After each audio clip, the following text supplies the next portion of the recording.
I've been up for 36 hours straight, listening to heart monitors and getting this pillow, grabbing that bag, filling up this drink. And Amanda was on her third round of inducing drugs because our daughter was hanging on to her stay a little over a week and a half, which she was supposed to be. And she did not get the eviction notice. Our doctor at the time was predicting a 10-pounder. And so we were trying to get her out as fast as possible. And so that night around 10 p.m., Amanda had finally been able to fall asleep as about every 45 minutes nurses would come in and check this stupid baby monitor thing that was wrapped around her. So every time she fell asleep, they're like, honey, you can't lay like that and everything. So she had finally gotten to sleep, and I sat down in this dad chair. If you guys have been inside of the maternity ward, the dad chair is the most uncomfortable piece of furniture in the history of furniture. And I finally got myself to sleep as I was hearing this beeping of the monitors kind of rhythmically putting me to sleep. And right as I started to nod off, basically from exhaustion, I caught a hiccup in the rhythm. And it was followed by a couple more beeps and then slowed down. And I kind of sat up in my chair, making sure I was awake. Right about that time, about 10 nurses rushed into the room like they were running down to the front row of a concert. They woke up my wife in a flurry of activity, and within a moment she was whisked down the hall, and they gave me this special suit of dad wear, which is really not meant for a guy my size. In any way, shape, or form, I ended up having to take off my shoes and put on these little booties. I look so stupid, as you can see. But my mom took all these pictures because she's like, yeah, you're not living this down at all. Right? So we were off to surgery. In the back of my mind, there's this conversation going on with the nursing staff earlier where they explained to me that if during the C-section I were to faint during the procedure, I would not be allowed back into the room again. And now I was fearful, not that I would actually faint, but I was going to fall down just from sheer exhaustion more than anything. And at this point, Amanda kind of worked herself up by doing the inescapable thing of watching every pregnancy movie ever before we went. And so she was truly scared, and I'm sitting there holding her hand, secretly kind of fearful myself. I just kind of wanted to be brave for her. And the doctors had the baby out in like 2 minutes and asked if I wanted to go into the back with them. But I felt Amanda's hand like squeeze down on mine, and I was like, no, I think I'll stay with her. And so I stayed with her, and they got her taken care of. And about 30 minutes later went by, and me and Amanda are in this recovery room, and they brought in this small little baby. And her big blue eyes looked up to me for the very first time. And it became so real to me at that moment in the weeks to follow that this little baby needs her daddy for everything. And two things I understood at that moment. First one is this: I understand what every dad talks about whenever they say, I will go to jail if somebody hurts this baby. And the second one is this: that I am massively underqualified for this task set before me of raising this little girl. The truth that all parents feel is this weight of this calling, this thing God has given them at one time or another. We're all given this child with this limitless potential and vulnerability, and told to raise them the best that we can. Up until now, until your first child, your time, your energy, everything has been kind of wrapped up in your own decisions and your own choices. But from now on, your choices and all the consequences now affect more than just you. This especially becomes real for the follower of Christ. How am I as a daddy? How am I as a mom? How am I able to instill the truths of God into this baby? Like, how do I do justice to this calling that God has given me as a parent, that God has handed to me? And if we're honest, how many of you would say that you felt overwhelmed like that whenever you first held your kid, or even your grandparents or something like that? Like, there's this overwhelming feeling of, I have no idea what I'm doing. Right? And so understand a couple different things. You're in good company.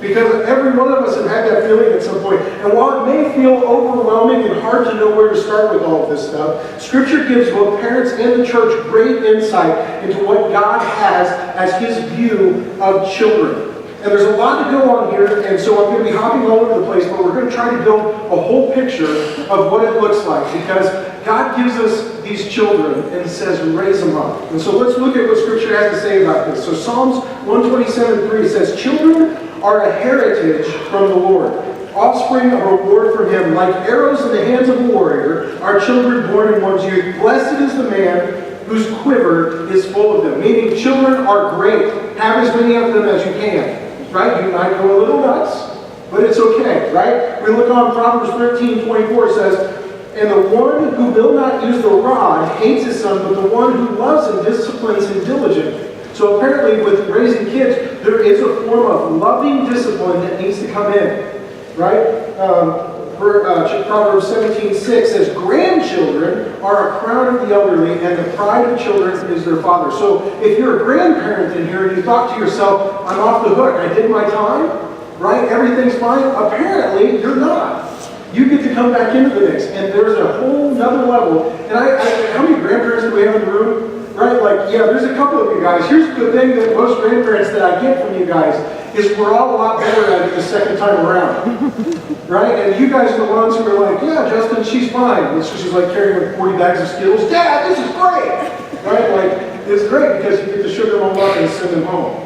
Right? So grandparents have a role in this. And Psalms 22:6 says this, Proverbs 22:6 says, train up a child in the way that he should go, and even when he's old, he will not depart from it. That one hurts for a lot of us. Right? Because we've all done our best, we've tried our best, right? But there's sometimes whenever our kid doesn't follow the path that we want them to do. And so how do we go to God with those things? Matthew 18:1-6 says this. At that time, the disciples came to Jesus and asked, who then is the greatest in all the kingdom of heaven? And he called a little child to him and placed him among them and he said, truly I tell you, unless you change and become like little children, you will never enter the kingdom of heaven. Therefore, whoever takes on the lowly position of a child is the greatest in the kingdom of heaven. And whoever welcomes one such child in my name welcomes me. If anyone causes these little ones, those who believe in me, to stumble, it would be better for them to have a large millstone hung around their neck and to be drowned in the depths of the sea. I don't think that really minces too many words. And if this was enough, this story is actually repeated in Mark 10 and in Luke 18, and another episode of this same type of story is recorded in the next chapter in Matthew 19:13. Jesus is repeating this message. And in Luke's gospel, the specific word is this word in Greek called brephos, which is actually translated as small child, infant, or baby. So Jesus actually took time to care and love on babies. You think to yourself at this point, like, this is a great stroke of confidence for any of you people who have worked with preschoolers and in the nursery. Right? Even Jesus himself took out time to love on babies. Right? John 16:21 says, a woman giving birth to a child has pain because her time has come. But when her baby is born, she forgets the anguish because of her joy that a child has been born into this world.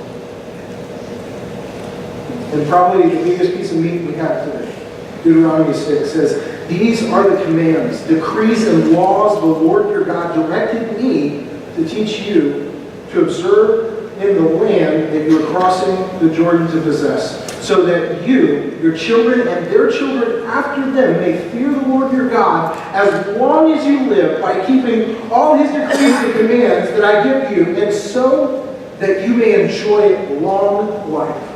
Hear, O Israel, the Lord our God, the Lord is one. Love the Lord your God with all your heart and all your soul and all your strength. These commandments that I give to you today are to be on your hearts. Impress them on your children. Talk about them when you sit at home and when you walk along the road, when you lie down and when you get up. Tie them as symbols on your hands and bind them on your foreheads. Write them on your door frames of your houses and your gates. Pulling all these passages together gives us kind of these insights as we look into how God views children and how we as the church and families should minister to them. The first one is this. Children should be valued as a gift from the Lord and celebrated by both the church and their parents. Right? This should influence how we spend our time, how we spend money, how we influence and we train as the church. Right? Ministering to children and teens is not some afterthought, but something very close and tied to the very heart of God. Right? When we love children, we love Jesus. Secondly, children bring this innocence and this joy and this trust when they come to Christ, and you and I can benefit and learn from it. Right? There's a way that they come to faith in Jesus that we need to get right. Right? Whenever they get older, whenever we become older, we get these things that are concrete inside of our lives, right? And these kids have this way of plowing up that ground in our life. Right? There's a reason that 70% of salvations happen before the age of 21. Whenever you work with children, whenever you spend time with them, they have this way of keeping the spiritual arthritis from crumbing up your joints. And lastly, this. Parents, through the family, are God's primary vehicle for discipling children in the truth of God. In student ministry over the years, there's been kind of this attitude arising that basically if parents would just do their job, things would go great. And apparently what your job is to show up and bring me your kid for every event that we do, for every Wednesday night teaching, for every Sunday. And if you would just do this, if you would bring us your kids for everything that we possibly have, that by the time they graduate, we could turn out for you a fully discipled follower of Jesus. Truth be told, that attitude and that idea has given us the statistics that we've got that tell us, depending on which study you look at, 50 to 70% of students, once they graduate from high school, bail on the church completely. So apparently we've got something wrong whenever we decide to do that. In fact, this idea gives us statistics that we look at. In fact, if you look into the truth of the matter, the average middle schooler will actually only show up to about half of your stuff. Okay? And so that usually equals out to about 25 hours a year. And so if I get your kids, if you bring them to everything that we got, and realistically it comes into about 25 hours, 30% of that time will actually be spent getting into the room, saying hi to friends, playing games, updating social media, and saying goodbye to friends. So actually what it really looks like is about 20 hours a year. And to give you some perspective to this, the average middle schooler uses their smartphone more in 1 week than they spend in church in 1 year. To illustrate this point, like let's say for half a second that you did do this, right? That you were one of these super parents that brought your kids to absolutely everything that we possibly had, and basically inside of a year, that would equal up to about 40 hours. If you were going to bring me, your kid, for absolutely everything that we possibly have, 40 hours inside of that year. So this is 40 hours that I have to teach them the Word of God, to sit them with small group leaders, to be able to pour and influence as much as I possibly can. So this is the amount of time that I have with them. And if we factor into the amount of time your kid sleeps and goes to school and everything else, and you and your job and everything else, on average, the amount of time that you have with them is 988 hours a year. Which looks a lot like this. So the question becomes, who really has influence whenever it comes to your kid? The truth is, it's not us. Even if you bring your kid to absolutely everything that we have, we cannot influence them in the same way that you can. Right? And so as we look at those things, if we get all these ideas and these thoughts practically in our hearts and our heads, and we look at this, and the primary vehicle that God made for discipling kids is actually your home and actually your parents. What does this look like, and how should it influence how we as a church minister and take care of things? And the first one is this, that we need, as a church, to champion kids at all phases. Right? Children transform over time, mentally, physically, emotionally, and spiritually. And as we parent and as we minister together, our needs need to change at each phase. Because kids are all changing and growing. And the truth is that just like we showed you guys a couple of weeks ago, whenever we gave Christina and Clint a jar of marbles, that you only have 936 weeks from the time we bring that kid home from the hospital until the time that they graduate. And the truth is, we lose that time faster than we think.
This idea that there's this hunger and thirst after knowledge and answering the how questions in the world around them. And the last one is passion, right? Finding their heart and their personality and how it connects to the world around them.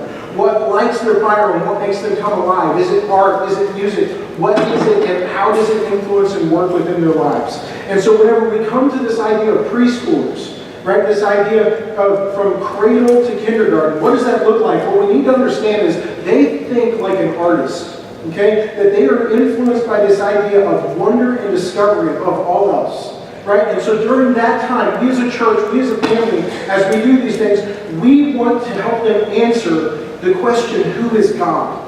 They experience the world through activities that stimulate their five senses. They touch, they taste, they feel, they smell, they do all of these things for the very first time. And because of that, they blend reality with imagination, and they do all of this through participation in the learning process, right? So they need us as a group of people to influence and work within them so that we can meet their physical needs. And so because they're completely and totally ran by wonder. Wonder teaches us that what we want preschoolers to know and to enjoy is this idea that they have a relationship with this Creator. And you think to yourself, that's kind of an abstract concept for a little preschooler to handle. I want you to remember that there are 273 words in the song Let It Go. And they know every single one of them by heart. So what we teach them during this phase, combined with our influence as a family and as the church, is to help them get three things.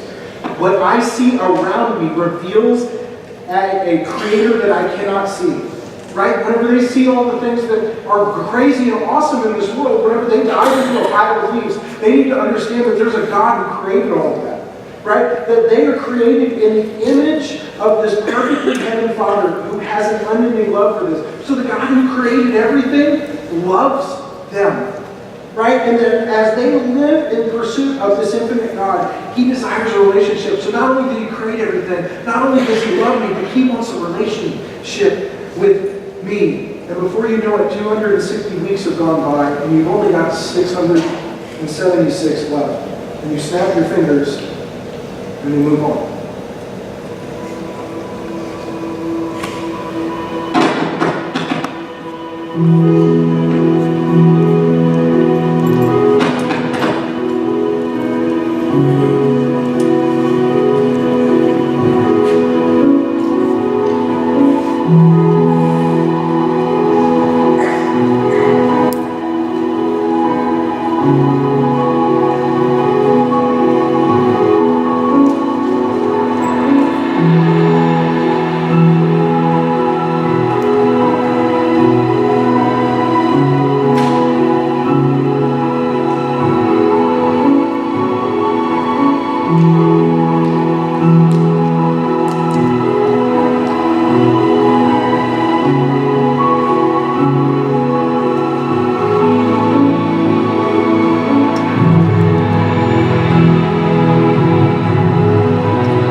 They see the world and blend it together with imagination, but elementary kids think like scientists, right? So they're measured and understood in the idea that they hold together discovery and wonder equally, that they have this idea that shapes all of them. And so during this phase, we want to dive into them and help them understand the question, who am I? They understand the world through concrete evidence, and they can test things repeatedly, just like a scientist. And so whenever they find out how the world works through repetition and clear application, their brains here at this age are developing faster than they are anywhere else, and they become information sponges. And you get really tired of answering the question, why? Discovery, because they are fueled by discovery. We want elementary kids to know, I belong to Jesus, and to define themselves by what He says. Right? So whenever we teach elementary kids during this phase, we use our combined influence as the family and as the church to help them see that they believe in a Jesus who they continually trust, even when things don't make sense. Even at this age, kids are able to see that the world doesn't always work out, and we need to teach them that they can trust in Christ no matter what happens. That God's Spirit can transform their unique and imperfect lives into the character of Jesus. That they can see you as a parent, as a grandparent, and mistakes that you make. And that can be a learning example for them, that God can change even you. And if He can do that with your life, what can He do with mine? And thirdly, that their response to God's work shows how God's story of redemption is work in us and around us. Right? So whenever we look at that, that's what we want to help them do, is start to define who they are by what Christ says about them. And inside of 312 weeks, they're gone. And you have 364 weeks left. And you go to sleep one day and you wake up and then move on.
Sixth, seventh, eighth grade, they become engineers, right? That they solve problems by connecting concepts so that they all work together. Middle schoolers personalize abstract concepts. Am I going to blow up? I think I'm going to blow up. It's going to be good. Right? That they take these abstract concepts by connecting ideas. Also, it might be helpful for you guys to know that enough hormonal and mental changes are going on in their minds that they actually have more chemicals flowing through their body than a woman in menopause. So cut them a little slack wherever they're awkward and strange. Right? So their bodies and their brains are growing at huge rates because they have these growth spurts that are allowing them for the very first time to access abstract thought and gives them this new perspective to new personalities and new ways of looking at things. And because of this, during this phase, expect crisis. When students discover new things and they don't, that they believe and they don't fit perfectly into their life, crisis does and can happen. Don't pretend to have all the answers, but affirm what you do know. Help them anchor what their faith is to what things are consistent. And because of that, you'll never have another phase where being consistent matters more. Right? That this phase completely matters, and practicing promises and following through with them is a great way to help them through this, because whenever everything is changed and being rearranged in a middle schooler's life, they need somebody and something that can stay consistent. And so whenever we look at them, the dials in their life that are high are discovery and passion. Right? And so as their minds are being transformed, as they're transforming how they think about things, they're opening their heads to new concepts and new abstract thoughts that are different, but they're also having these new passions awaken in their lives. So we're trying to help them answer the question of who they are and how it's connected to God's story. We said they're engineers, so all the stuff that we're teaching them as elementary school kids, we're helping them connect all of the dots and how all of that stuff goes together. And so for the first time, these new passions are being awakened in them. So they realize that I'm not as fast as that kid, and I like this, well, this kid likes this. And so they're starting to realize how God has shaped them and what all of those things look like. And so because of this, at this stage, they're trying on all of these new selves. All of these new things. And that's why your kid who looked one way 6 months ago may have a completely different wardrobe. And who was your baby darling angel 1 month ago is now not. Right? And so they're trying on and trying to spread these wings that they've just got. And the problem is that you may, as a parent, not know who you're coming home with each night. It's either going to be Jekyll or sometimes Hyde. Right? But the problem with this is inside of 156 weeks, that phase is over and you've only got 208 weeks left. And you blink twice and you change again.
they moved from being this engineer type of thinker to being a philosopher. Right? And for the first time, they are molded and understood by their dials of passion and discovery being the highest. Right? And so during this phase, we want to help them answer the question, why am I here? Right? Philosophers seek to understand what is unseen and what cannot be measured. And high schoolers want to discover the meaning and learn by processing out loud. They don't just take your word for it anymore. They want to know why. Right? And so for the first time in their brain, gray matter starts to disappear by this process called pruning, and it streamlines their thinking process. Right? And like a philosopher, high schoolers learn best through open debate and multiple perspectives and applied reasoning. This makes self-expression and community essential during this phase, which is why we do small groups and why they need to argue with you. Because they're actually processing things as they're doing it. And you know it makes you want to strangle them. Because I work with teenagers. And it makes me want to strangle them. Right? And you look at these things, but they're processing things. And so as they go through all these things, here's one thing that you need to understand at this phase. They want to do things that actually matter. They don't want to live in the kiddie pool anymore. And so me and Ethan got to go a couple weeks ago and go bus tables at Hope Kitchen. And I'm just saying, nobody's ever bussed as good as we've bussed. It was absolutely great. But whenever you get all the kids that showed up and they were just serving, and we sat back a couple of us and just looked and go, we don't even need to be here. They've got this. Right? And so all of a sudden we allow them to use the skills, the gifts, and the abilities that God has given them in the church. And our ideal is to throw them outside of the borders of the United States to serve Jesus in some capacity before they graduate. Right? And because they're fueled by passion, at this time, when we look at the insights of that, by the time they leave high school, we want them to embrace the truth that they exist every day to demonstrate God's love to a broken world. That God designed me to participate with Him in restoring this broken world. That my faith in Christ is revealed by my compassion and caring for others. And that I choose to live in complex things such as family and community because God values them. Right? When the world is telling them that they don't matter anymore, that because God says they matter, they choose to live in family and community. So as we look at each kid in each phase, as we teach and as we play and as we serve, we do so to them in their wheelhouse. Right? We don't treat preschoolers like middle schoolers. And likewise, we learn to champion what makes each phase special and extraordinary. And so whenever you look at that, right, the most important phase of a child's development is the one they're in right now. And so, in case you were wondering, if you're one of the guys graduating this year, you only got 59 weeks left. So we need to champion each kid at each phase. And secondly, this, we need to resource and re-engage parents to win with their kids at all phases. Throw this thing! This side is cursed. Or not. So here's what this looks like. Quick practical things, okay? We want to, as a church, and see, these are some of the conversations. My hope today is actually to start the conversation with you guys, as we're going to be talking about a lot of this stuff next year. But the first one is this, that we want to create a content calendar with everything that we want parents to know. We want to give you information as soon as we have it so that we don't have to feel like we're fighting over important dates. Okay? We also want to start working with you to create programs that cooperate so that your whole family isn't separated each night of the week. Right? If we've got women's Bible study on Monday, and we've got this thing for guys on Tuesday, and all the kids stuff is on Wednesday, and you guys are never at home around the dinner table together ever during the week. Right? We don't want that anymore. We want to set you guys up to win. Okay? We want to organize a plan to cue parents weekly on key information as they need it. We want to create ways to let you know ahead of time what your kids are learning weekly and how you can follow up with them and continue biblical conversations at home. Right? We want to set you up to be able to do this. We also want to establish annual parent orientations to equip you guys for the next phase. Whenever you have an elementary school kid coming into middle school, we want to hand you a helmet and say, get ready. Right? And we want to show you the different things that change inside of your kid's life so you can know how to re-engage with your kid. Right? We also want to recruit leaders to connect with every parent, especially those who never show up. Right? We want you to get FaceTime with the adults who are pouring into your kids. Wouldn't it be the best thing ever if by the time your kid was in high school and wanted nothing to do with you, that they had a godly adult who was echoing your words back to them as they shared biblical guidance with them? What would that look like if your fourth grader had that? What would it look like if every kid in our church had that? Right? An adult who knew them personally, who showed up for them regularly, and we could cue you as a parent when big things happen inside of their life. Last, we want to provide resources to enhance family time at home. We want your family to spend time with each other and with God at home. We don't want church to be the only place that you have a relationship with God. And we already talked about that. If you show up to everything we have, your relationship with God equals somewhere around 40 hours a year. And that just ain't enough. Right? It needs to, what did Deuteronomy 6 tell us? Tie it on the doorpost. Impress this every time you get up, every time you go to sleep, no matter what you're doing. This needs to be part of your DNA as a family. And so these are all conversations that we're going to be having with, as a church, to be helping parents win in the lives of their kids. So imagine with me for a second that you're walking your kid to church on Wednesday, and you have a hallway of adults chanting their name as they run down the aisle, high-fiving their leaders. And you know, before you came, you're going to Bible study, but you know that night, because you got a text message or an email from a leader, that your kid's going to be talking about the Good Samaritan that night. And you have some questions you're going to ask them that night whenever you tuck them in to go to bed. Later on that night, you get a phone call from your small group leader that lets you know that your son was kind of broken up after hearing the story of the Good Samaritan. He has a friend in his class that he just wasn't able to help that day. And so he just lets you know, hey, maybe you want to talk about that with him tonight. And so that night you have all these things you were going to talk to him about, but you know this is a teachable moment. So as you're tucking him in, you hear that basically he's got a friend that doesn't have a coat and he's really cold. And so you, as a mom, as a dad, you just sit down with them that night and you guys pray about it and come up with this plan that tomorrow after school, you guys are going to go pick up that kid a coat. And so for the first time, your kid is now plugged in. They understand how the Bible affects their life and that they can be a part of the story. Man, what would that look like if all of the kids in our church could have that? What would that look like for you as a parent if we could set you up to win with your kid, that we put the ball on the tee and you hammer it home? What could that look like? And kind of wrap up, and I wanted to tell you guys a story. As I shake, rattle, and roll this thing everywhere. I had Grace for a week, and went to this conference, and we were trying to find out who was like the newest and dumbest dad in the whole place. And it appears it was me, because the guy pulled me on stage, and he handed me a bunch of stuff. And he said, Justin, right now, this is kind of what your job looks like, right? It's all about a diaper bag. Everybody smells. You have no time. You have no life. You have any of this stuff. And right now, you're thinking to yourself, if I could just get 5 minutes to go to sleep, my life would be great, right? And it may have been just that I looked really bad that day. I don't know. But he said, Justin, that's the first bag that we're going to give you. But understand that what's going to happen is you're going to blink your eyes, and very quickly, you're going to be filling up one of these for her.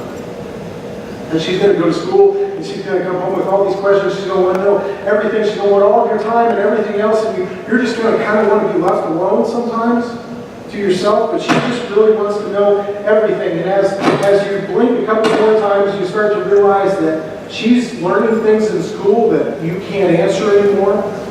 And she asks you for help with homework, and you've never felt dumber in your entire life.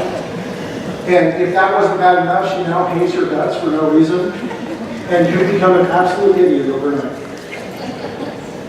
Right? And while you may think to yourself about strangling her a lot during that phase, understand that that phase only lasts for a little bit. And very quickly you move on to the real reason that any of us are here, is because the last thing that your job is to do is prepare them to pack their bags. That our job as parents, and our job as the church has never been to just pour into them so they can hang out. That eventually there's going to come a reality when you're going to walk by their bedroom and they're not going to be there anymore. And so the question becomes that you're going to have 936 weeks, Justin. What are you going to do with her? So that when she leaves that house, the main thing that fills up that suitcase is her relationship with Christ. What does that look like for us as parents? What does that look like for us as a church to rally around parents, to rally around kids, and say, you matter more than you possibly could know? And so, as the worship team comes back up today, I just want to leave you guys with a different kind of altar thing today.